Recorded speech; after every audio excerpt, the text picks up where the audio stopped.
नमस्ते। आज हम अनुशासन यानी डिसिप्लिन की असली ताकत को समझने की कोशिश करेंगे, वो भी एक बहुत ही सरल लेकिन दमदार कहानी के जरिए। तो एक सवाल से शुरुआत करते हैं, क्या अनुशासन वाकई प्रतिभा से ज्यादा शक्तिशाली है? इस कहानी में हमें इसका जवाब जरूर मिलेगा। तो हमारी कहानी शुरू होती है काशीपुर नाम के एक छोटे से गांव से, और कहानी का मुख्य पात्र है रामू, एक नौजवान लड़का जिसकी सबसे बड़ी समस्या थी डिसिप्लिन की कमी यानी अनुशासनहीनता।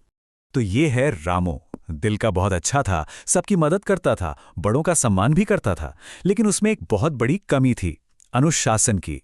सुबह देर तक सोना, पढ़ाई को टाल देना और अपना ज्यादातर वक्त बस खेल कूद में बर्बाद करना, बस यही उसकी आदतें थीं। जाहिर है उसके माता पिता और गांव के बाकी लोग उसकी इस आदत से बहुत परेशान रहते थे। सब जानते थे कि लड़का होशियार तो है, लेकिन सबको यही डर था कि ये अनुशासन की कमी उसे जिंदगी में कभी आगे नहीं बढ़ने देगी। और फिर कहानी में एंट्री होती है गांव के ज्ञानी गुरु आचार्य विश्वनाथ की। देखते हैं कि कैसे उनसे हुई एक मुलाकात रामू को एक बिल्कुल नए रास्ते पर ले जाती है।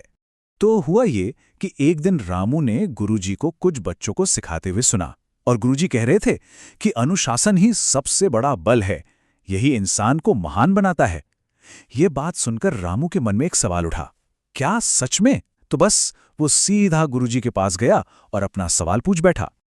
लेकिन गुरुजी ने उसे कोई सीधा साधा जवाब नहीं दिया। जवाब देने के बजाय उन्होंने रामू के सामने एक चुनौती रख दी, एक शर्त रखी। तो अब अगली सुबह की बात है। ये सुबह रामू के लिए उसकी पहली और शायद सबसे मुश्किल परीक्षा लेकर आई। उसके मन के अंदर ना एक लड़ाई सी चल रही थी। एक आवाज कह रही थी, अरे सो जा, एक दिन से क्या फर्क पड़ता है। पर दूसरी आवाज याद दिला रही थी, अगर गुरुजी को निराश कर दिया तो जवाब नहीं मिलेगा। बहुत देर तक ये संघर्ष चला और आखिरकार उसने उठने का फैसला किया। और जब रामू गुरुजी के पास पहुंचा तो उन्होंने मुस्कुराकर कहा, तुमने अपनी पहली जीत पा ली है। रामू हैरान हुआ, कौन सी जीत? गुरुजी ने समझाया, इंसान का सबसे बड़ा दुश्मन उसका अपना आलस्य होता है, और तुमने आज उसे हरा दिया है।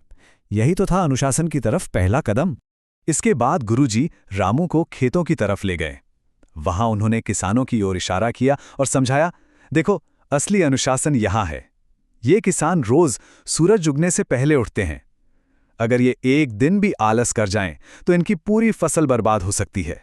इनका अनुशासन ही इनकी सफलता की गारंटी है। बस उस दिन से रामू की जिंदगी ने एक नया मोड़ ले लिया।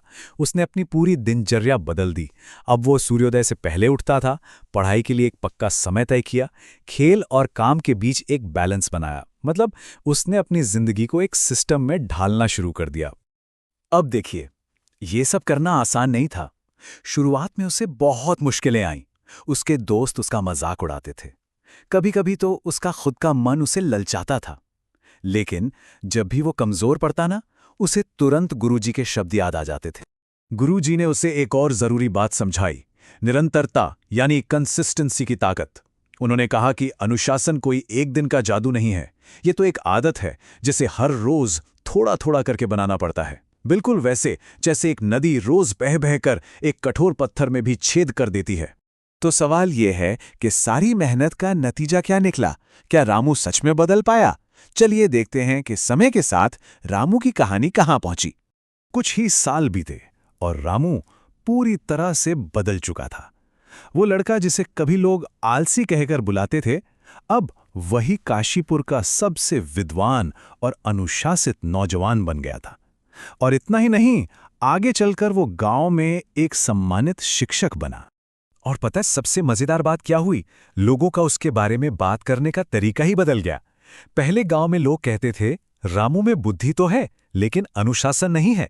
और अब सब कहते थे, रामू की असली ताकत उसकी बुद्धि नहीं बल्कि उसका अनुशासन है। एक दिन गुरु विश्वनाथ ने रामू को अपने पास बुलाया। उनकी आंखों में गर्व था। उन्होंने कहा, रामू, तुमने अपने जीवन की सबसे बड़ी लड़ाई जीत ली है, आलस्य और अनुशासनहीनता के खिलाफ लड़ाई।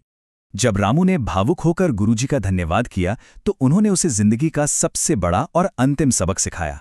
गुरुजी ने कहा, मैंने तो तुम्हें सिर्फ रास्ता दिखाया था, उस पर चलना या ना चलना ये तुम्हारा फैसला था।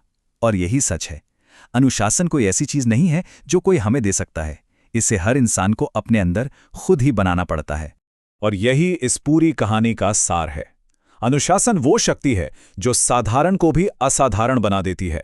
असल सवाल ये नहीं है कि किसी में प्रतिभा कितनी है। असली सवाल तो ये है कि क्या उस प्रतिभा को अनुशासन के सांचे में ढालने की इच्छा शक्ति है, क्योंकि महान वही बनता है जो अनुशासित होता है।